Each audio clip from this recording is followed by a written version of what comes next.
صل وسلم يا إلهي على الرسول المصطفى صل وسلم يا إلهي على الرسول المصطفى.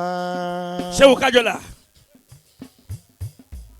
سلام عليك يا حبيبي نور الله مصطفى.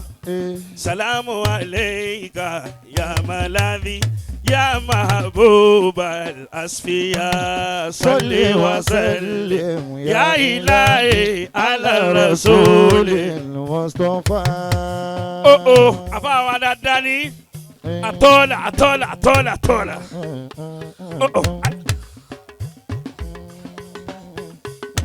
سبحان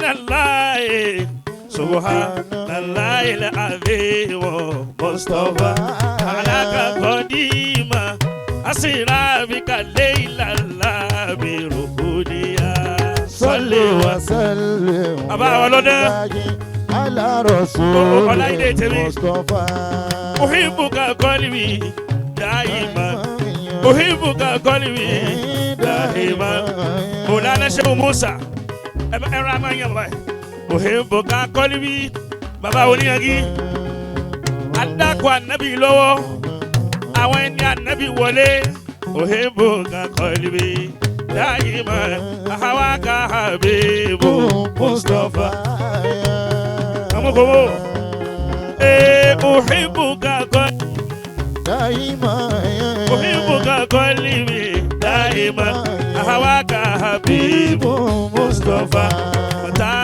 Koka ya Rabbi سيف الله إبيا.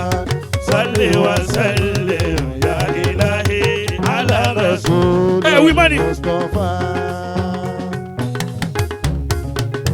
أحبك قلبي دائما أحبك قلبي دائما أهواك حبيب مصطفى. Koka ya Rabbi سيف الله إبيا. صل وسلم يا إلهي على رسول المصطفى.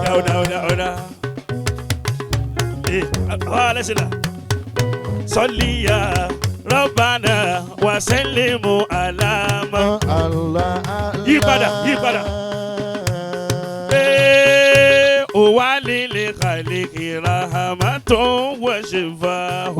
الله صل يا ربنا وسلم على من adúgbò lọ́dọ̀ Ọlọ́run Ọlọ́run jẹ́ àsọ̀pọ̀lọpọ̀ ọdún láyé àfáàwọ̀ aráhè.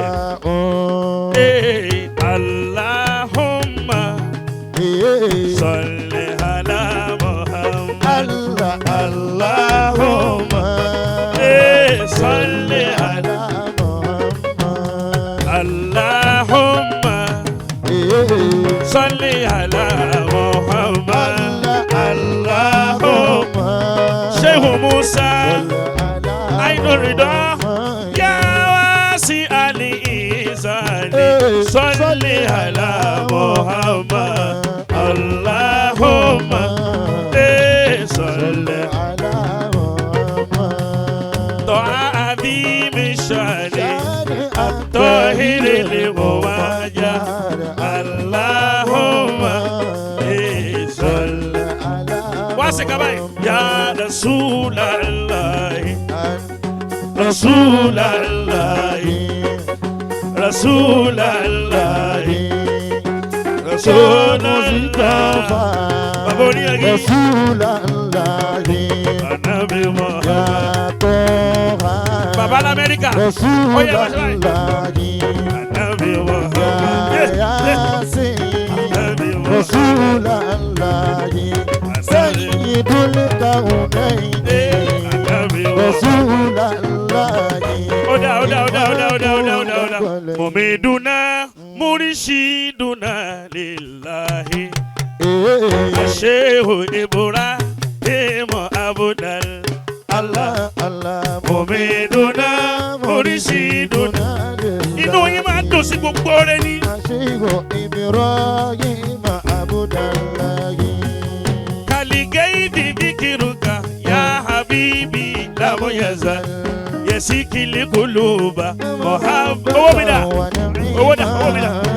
يا من سلكتم نهجه وسبيله صلوا عليه وسلموا تسليما صلوا عليه وسلموا تسليما جيلاني مامونا tó bá dìde sókè tó náwó sálù ṣé o báyìí. Jìlání Mamuna. Jìlání Mamuna. Imamuna, Imamuna. Jìlání Imamuna. Imamuna.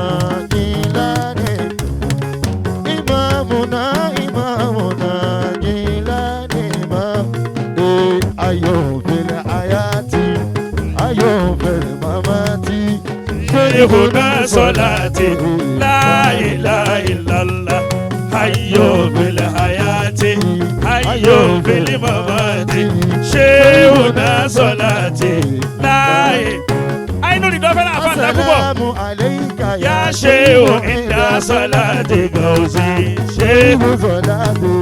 Assalamu alayka ya shehu inda salati gauzi. Salati. Allah ya Allah, Allah, Allah ya Allah, Allah ya Allah, ya Allah. Sheikh Salati bawa sabadu salati. Ainu rido bawasa. Ainu rido ya bawasa. Ainu rido.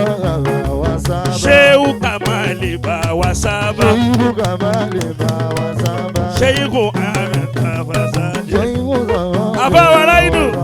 Ainu rido bawa sabadu. Abakumullah, abakumullah, abakumullah. Aki baba wa.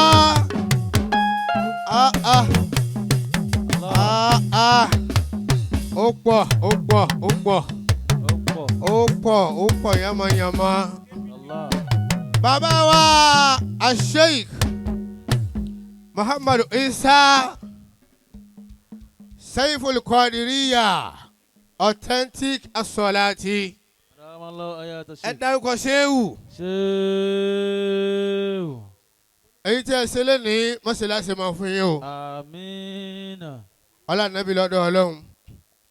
Ọlá títóbi Al-Qur'an. Làákàyè ní ń jẹ́ bẹ́ẹ̀. Ọlọ́run ń da làákàyè náà rú. Amina. Ọlá títóbi Al-Qur'an. Ọlá la hawla wala quwwata. Illa billahi azim. Àlùbáríkà kìdìmọ́